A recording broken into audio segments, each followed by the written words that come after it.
सपनों के शहर मुंबई में मनराज ग्रुप पेश करता है मनराज व्यू, जो शहर के बीचों बीच एक घर खरीदने का मौका दे रहा है। आपके बजट के अनुकूल शानदार 1 BHK और 10 मंजिला टावर और कीमत सिर्फ 75 लाख रुपए। और यह सब उपलब्ध है कुर्ला अंधेरी रोड, साकीनाका मेट्रो स्टेशन और अंतर्राष्ट्रीय एयरपोर्ट के नजदीक। मनराज व्यू में घर होना यानी आराम और सुविधा का पूरा आनंद। जल्दी करें, अनुकूल बजट में ऑफर केवल सीमित अवधि के लिए। PM आवास योजना और लोन सुविधा भी उपलब्ध, शर्तें लागू।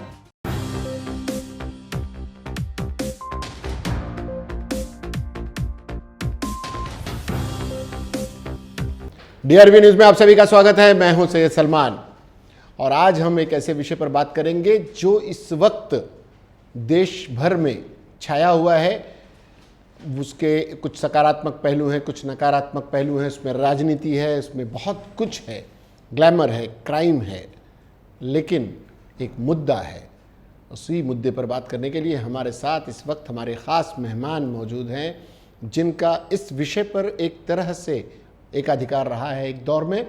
वो है पूर्व पुलिस अधिकारी देवराम वडमारे। आपका बहुत बहुत स्वागत है साहब। ये अपने विभाग में DD नाम से विख्यात हैं।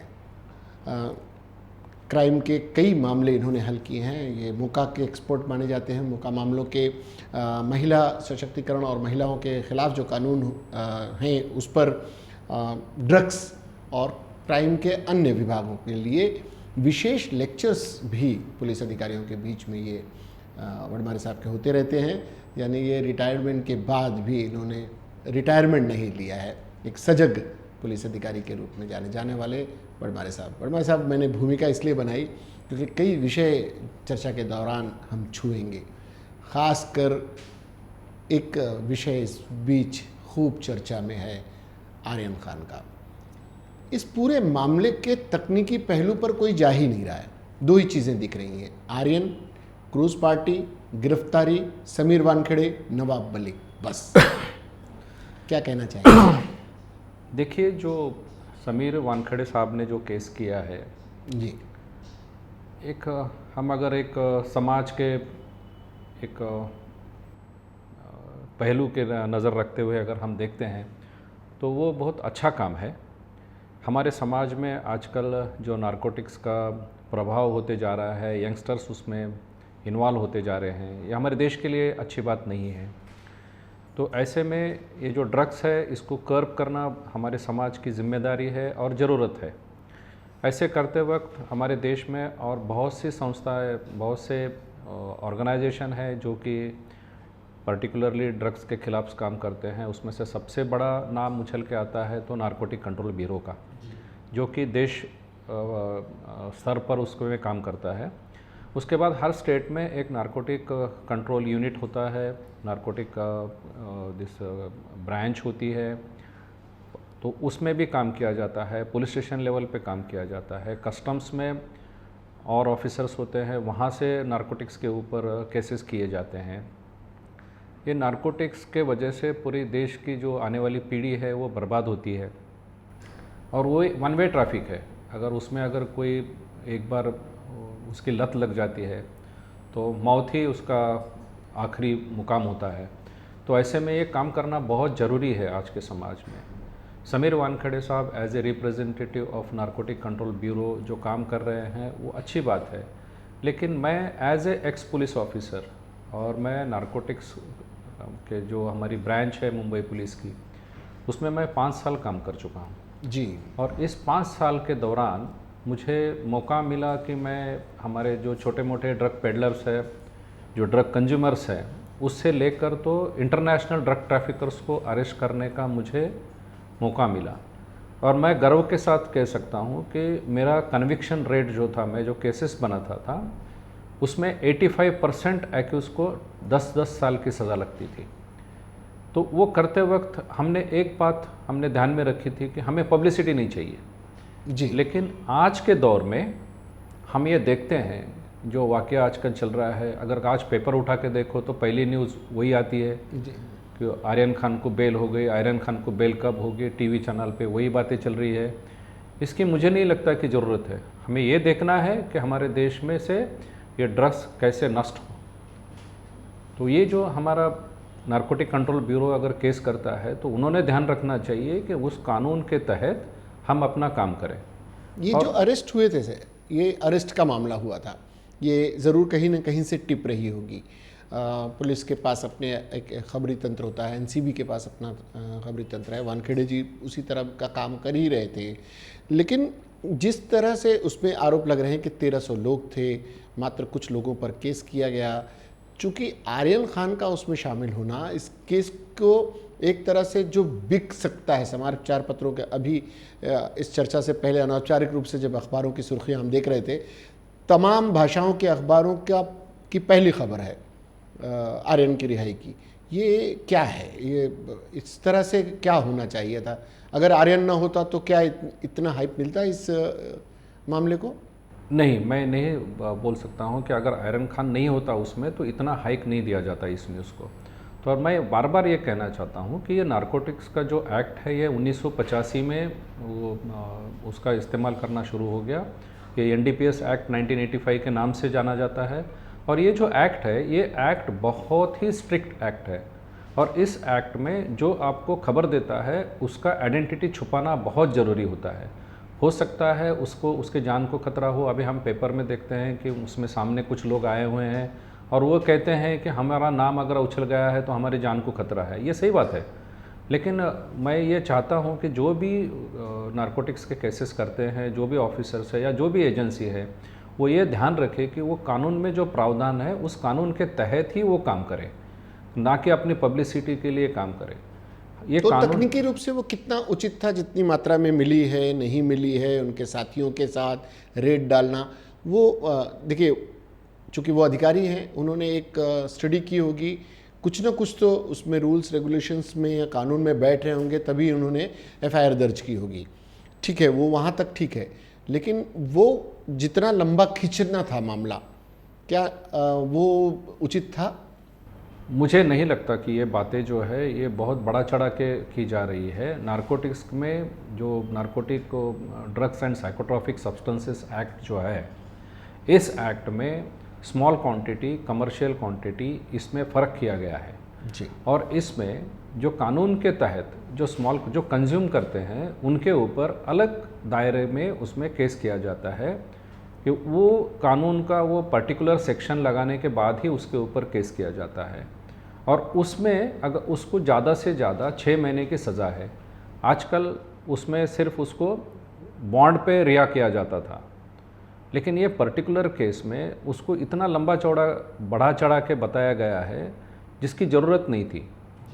इसमें अगर वो ठीक से कानूनन काम करते हैं, आपको इन्फॉर्मेशन मिलती है, उसका आइडेंटिटी आप हाइड कीजिए, उसमें पंच जो लिए गए हैं उनको सामने लाया गया है, ये कानून के तहत उस केस को ढीला करने की बात है, आरोपी छूट जाने की बात है।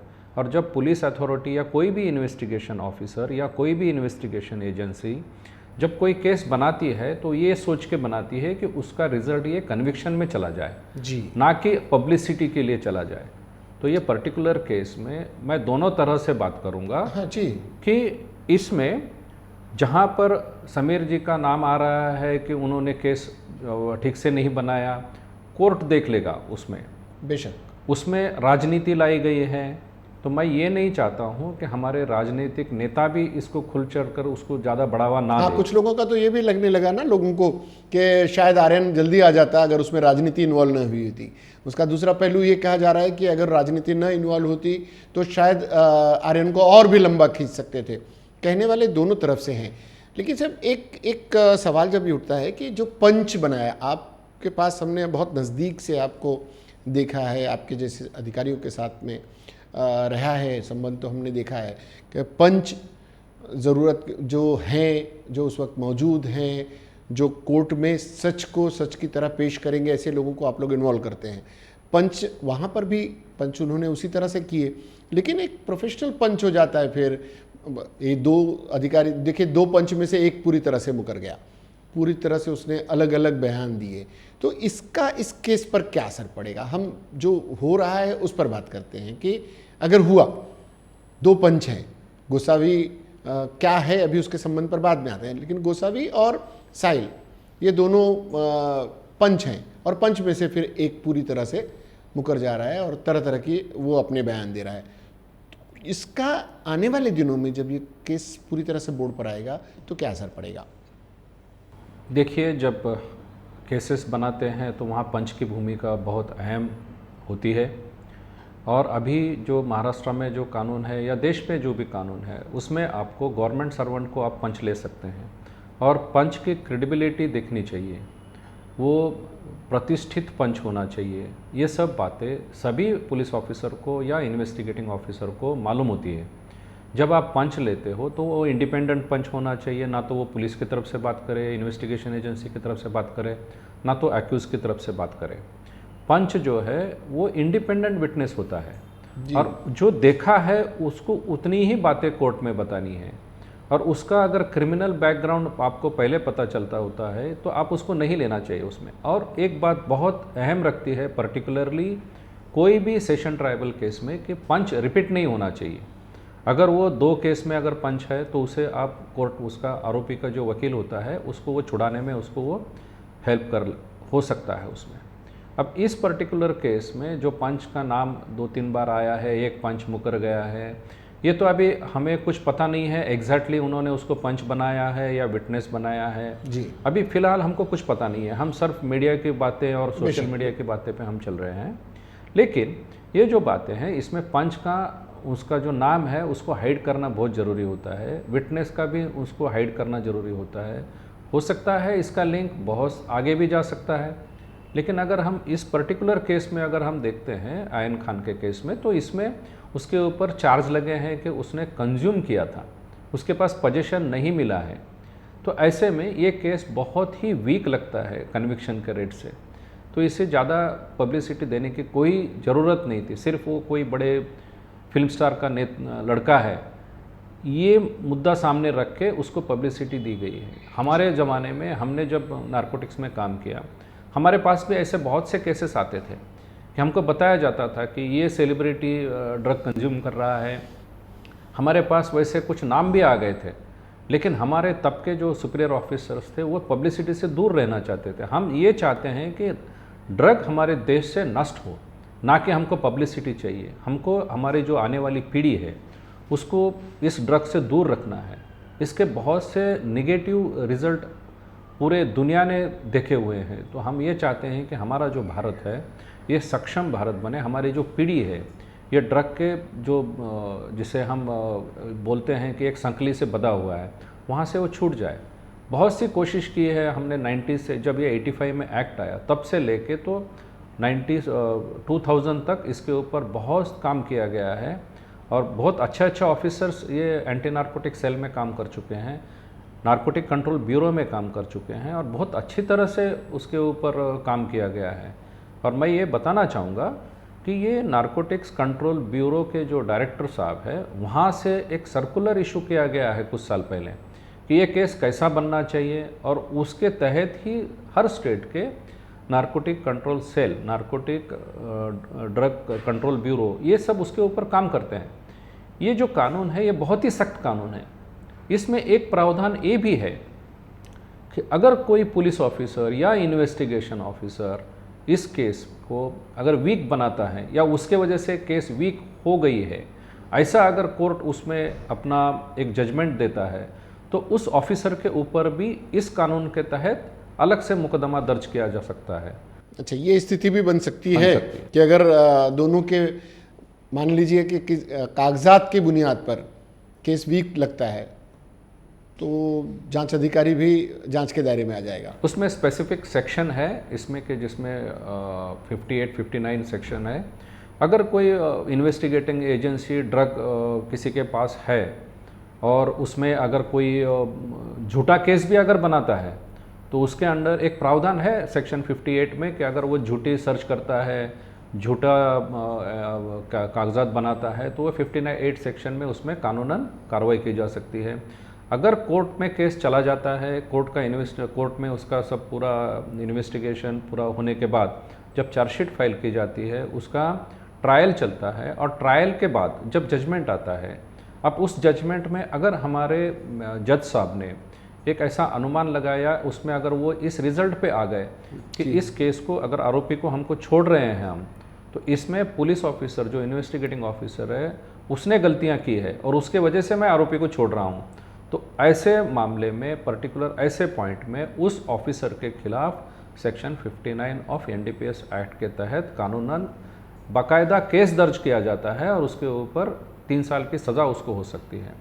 सपनों के शहर मुंबई में मनराज ग्रुप पेश करता है मनराज व्यू, जो शहर के बीचों बीच एक घर खरीदने का मौका दे रहा है। आपके बजट के अनुकूल शानदार 1 BHK और 10 मंजिला टावर और कीमत सिर्फ 75 लाख रुपए। और यह सब उपलब्ध है कुर्ला अंधेरी रोड, साकीनाका मेट्रो स्टेशन और अंतर्राष्ट्रीय एयरपोर्ट के नजदीक। मनराज व्यू में घर होना यानी आराम और सुविधा का पूरा आनंद। जल्दी करें, अनुकूल बजट में ऑफर केवल सीमित अवधि के लिए। PM आवास योजना और लोन सुविधा भी उपलब्ध, शर्तें लागू।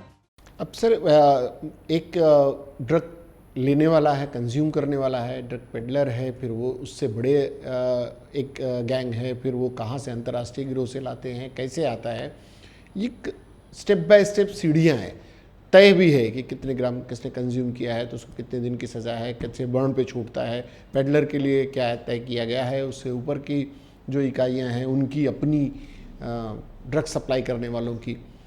तो ये मामला, ये जो अगर कंज्यूम करने वाला है इसके लिए जैसे रिहैब सेंटर्स हैं, उनके काउंसलिंग वगैरह होती है, तो इस प्रक्रिया में क्यों नहीं एनसीबी गई? सीधे सीधे वही जो शो ऑफ का मामला था, लेकिन उस प्रक्रिया में कितनी मदद करती है? क्योंकि मुंबई पुलिस के कई अधिकारियों को हमने पाया है कि अगर वो इस तरह के लाते हैं तो रिहैब सेंटर्स वगैरह में लोगों को भेजा जाता है। देखिए, पर्टिकुलरली ये जो ड्रग कंज्यूमर्स होते हैं ये सबसे आखिरी कड़ी होती है इस केस में जी। जो कंज्यूमर होते हैं वो स्टूडेंट से लेके तो अनएम्प्लॉयमेंट है या मुझे अकेलापन महसूस हो रहा है, ऐसे बहुत से उसके कारण हैं। घर में झगड़े होते हैं या कोई डिप्रेशन में जाता है तो वो ड्रग लेता है जी। तो ये लास्ट स्टेज वाले लोग होते हैं, end of that particular drug trafficking है। ये लोगों को उनके ऊपर कानूनन कार्रवाई करने के बजाय अगर उसको हम रिहैबिलिट को लेके जाते हैं या उसको हम काउंसलिंग करते हैं तो ये समाज में वो वापस आ सकते हैं। तो हमको इस पर्टिकुलर केस में यहाँ पर सब यंग लड़के बच्चे लोग इसमें अरेस्ट किए हुए हैं, ऐसा हम देखते हैं टीवी के न्यूज़ चैनल से या पेपर के जो बयानबाजी हो रही है उसके ऊपर से। तो ये जो लास्ट एंड है, ये पूरा अभी जो केस बनाई गई ये एंड पे बनाई गई है। तो उसमें अगर मैं ये चाहता हूँ कि ये narcotic control bureau as well as कोई भी जो एजेंसी है जो कि इसके ऊपर काम कर रही है वो उन बच्चों को सामने रखे, उनके तरफ से हम वो पीछे चले जाएं कि ये ड्रग उसके पास आया कहाँ से, उसको सप्लाई कहाँ से किया गया। उससे ऊपर वाली सीढ़ी पर ऊपर सीढ़ी चली जाइए। अब वहाँ से आप ड्रग पेडलर को पकड़िए, ड्रग पेडलर को बाद में आप सप्लायर को पकड़िए, सप्लायर से उसको नेशनल सप्लाई है या इंटरनेशनल सप्लाई है जी, आप चले जाइए उसमें। और मैं ये फ़ख्र के साथ कहता हूँ कि जब मैं नारकोटिक्स कंट्रोल ब्यूरो में काम करता था मुंबई में, उस वक्त मुझे बहुत ही अच्छी तरीके से सपोर्ट दिया गया हमारे सीनियर ऑफिसर्स के तरफ से।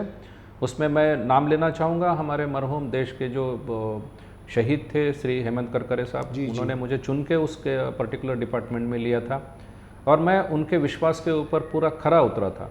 और उस वक्त मुझे इंटरनेशनल ड्रग ट्रैफिकिंग के केसेस करने का भी मौका मिला। तो हम ये देखते थे कि जो लास्ट एंड है, जो कंज्यूमर है, उसको हम उनके ऊपर भी केसेस करते थे। उसके एक पर्टिकुलर सेक्शन ऑफ लॉ है, उस सेक्शन में उसको हम अरेस्ट करते थे, उसको हॉस्पिटल लेके जाते थे, उसको रिहैबिलिटेशन सेंटर में भेज देते थे। वहाँ पर एक यूसुफ मर्चेंट करके बहुत अच्छे डॉक्टर थे उस ज़माने में, जो कि इनको रिहैबिलिट खुद अपने पैसे से रिहैबिलिट करते थे। बहुत से संस्थाएं हैं जहाँ पर इन लोगों को रिहैबिलिट किया जाता है। तो ये पूरी प्रक्रिया होती थी उसको आप लोग जो सचमुच में होनी चाहिए। अब तो मतलब ड्रग्स है, ड्रग एडिक्ट है, ड्रग पेडलर है, वो सब एक ही में शामिल कर दिए गए हैं। ये ज़रूर है कि नशा बिल्कुल गलत है और युवा पीढ़ी को खोखला कर रहा है। इसके लिए एक जागरूकता अभियान चलाए जाने की ज़रूरत है। जिस तरह से जो पुलिस अधिकारी है, जिन लोगों ने या संस्थाओं ने इस विषय पर काम किया है, ऐसे एक्सपर्ट्स की टीम बनकर इस पर काम करने की ज़रूरत है, न कि इसे पूरी तरह से हाईलाइट करने की। सब जैसे अब दो बातें एक निकल कर आती हैं कि मामला बड़ा पेचीदा तो हो गया है। अब गोसावी भी अरेस्ट है, गोसावी के अरेस्ट होने के बाद वो पंच है, प्रभाकर साहिल है, इन दोनों को लेकर केस आपने बताया कि कमज़ोर हो सकता है, तो वो क्या एकदम से ख़त्म हो जाएगा? जो और भी इसके ऊपर के जो लोग जिनको बताया जा रहा था कि पेडलर्स वगैरह हैं, वो तकनीकी कहाँ तक खड़ा रह पाएगा केस? देखिए, अगर इसके कुछ कागजात अपने पास नहीं है वो तो जी हाँ, एक सरसरी जो अखबारों में आ रहा है और मीडिया में कुछ नेताओं के बयानों के आधार पर अगर नहीं है। इसमें ऐसा है कि अगर हमारे जो नारकोटिक्स कंट्रोल ब्यूरो ने जो इन केस दर्ज किया है, जी, इसमें उन्होंने ये जो लास्ट कंज्यूमर्स है उनके ऊपर केस किया, इतने तक पूरे मामला पेपर में या टीवी में चल रहा है। जी, उसके आगे हो सकता है कंट्रोल ब्यूरो ने आगे चल के उनके जो सप्लायर है उनकी भी तहकीकात चालू की हो सकता है आगे और भी एंड तक भी वो चले जाएं। जी। अब पर्टिकुलर ये केस इन्वेस्टिगेशन स्टेज में है तो उसके ऊपर अभी कुछ बात करना ठीक नहीं है। लेकिन इसमें लगभग शंका इसलिए होती है क्योंकि 25 दिन से ऊपर होने को आए और मामला यहीं आर्यन और आर्यन के साथ में धमीचा और तबरेज़ का रह गया, अटका रह गया, बाकी इससे आगे तो बढ़ नहीं पाया, तो इसलिए एक शंका रह जाती है मन में। बात ऐसी है कि इस केस में हमारे पास सामने जो बाहर जो बातें आई हैं वो सिर्फ आर्यन खान, उसका 25 दिन जी, का कस्टडी, उसमें गोसावी के अरेस्ट और प्रभाकर साहिल का बयान, यहाँ तक ही सीमित है। लेकिन हो सकता है नारकोटिक कंट्रोल ब्यूरो आगे भी उसकी तहकीकात कर रही बिल्कुल, उन पर शक करना भी ठीक नहीं है, पूरी तरह से। और वो सेंट्रल एजेंसी है। इसमें आई हुई राजनीति को किस रूप में आप देते हैं? क्योंकि आप राजनीति से बहुत दूर भागते हैं, हमने देखा है, लेकिन इसमें जो राजनीति जब शामिल हो गई तो क्या ये एक तरह से विषयांतर नहीं हो गया? देखिए, ये बात थोड़ी सी दिल को बहुत तकलीफ देने वाली बात है कि हमारा जो देश की राजनीति है वो थोड़ी सी अपने मकसद से भटक रही है, ऐसा मैं एक एज ए रिटायर ऑफिसर जी स्टेटमेंट करना चाहूँगा। हमारे जो नेता लोग हैं उनको अपने कुछ लिमिटेशन में रहकर ही इसमें ज़्यादा इन्वॉल्व नहीं होना चाहिए था। मैं ये चाहता हूँ कि हमारे जो लीडर्स है या हमारे जो नेता लोग हैं ये इसको ज़्यादा उनको उछालना नहीं चाहिए, इसमें उन्होंने अभी कोई बयानबाजी नहीं करनी चाहिए। आपके पास कुछ इन्फॉर्मेशन है तो वो जो कोर्ट है आप कोर्ट को दे दीजिए, अब उसकी जो डिस्क्रिपेंसी है आप कोर्ट को बता दीजिए, आप उसमें जाके आप पेपर में या बयानबाजी मत कीजिए। मेरी विनती है पूरे देश के हमारे जो और हमारे राज्य के जो नेता लोग हैं, मैं उनको बहुत रिस्पेक्ट करता हूँ, हमारे नेता लोगों का मैं बहुत रिस्पेक्ट करना चाहता हूँ, लेकिन मैं ये भी चाहता हूँ एक पब्लिक होने के नाते, एक नागरिक होने के नाते कि ऐसे पर्टिकुलर केस में वो ज़्यादा बयानबाजी ना करें और वो केस में आपके पास जो भी इंफॉर्मेशन है आप अपने वकील के थ्रू आप कोर्ट में दे दीजिए, कोर्ट फाइनल डिसीजन ले लेगा, लेकिन आप उसको ज़्यादा कीमत मत दीजिए किसी को। आप जो ब्यूरोक्रेट्स है या जो पब्लिक सर्वेंट है आप एक तरह से उनको आप ज़्यादा बढ़ावा दे रहे हैं, तो ये मत कीजिए। आप अपना जो आपके पास जो भी इंफॉर्मेशन आप कोर्ट को दे दीजिए, इसमें आप ज़्यादा इन्वॉल्व होने की ज़रूरत नहीं है, ऐसा मुझे लगता है।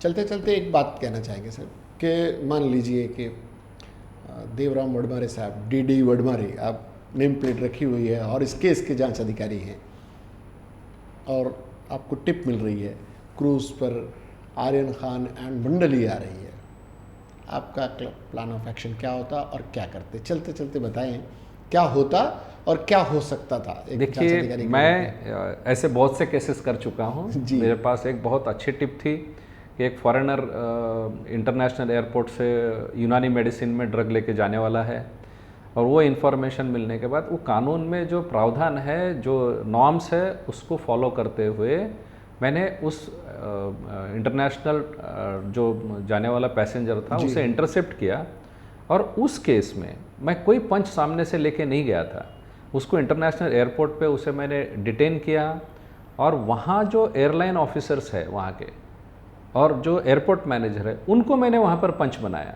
और वहाँ का उसका जो लगेज था उसे मुझे इन्फॉर्मेशन थी, वो लगेज ऑफलोड किया गया। मुझे प्रेशर लाया गया एयरलाइन की तरफ से कि आपको उसका खामियाजा देना पड़ेगा, लेकिन मेरे पास जो खबर थी वो पक्की थी। लेकिन उसका बैग जब अपलोड किया गया और वो सबके सामने जो पंचनामा है आप वहीं जगह पे कीजिए, आप उसको कोई ज़रूरत नहीं है आप कोई कागज़ पे सिग्नेचर लिया, ऐसा बहुत सी बातें आ रही है ब्लैंक में से, साइन किया। This is not true.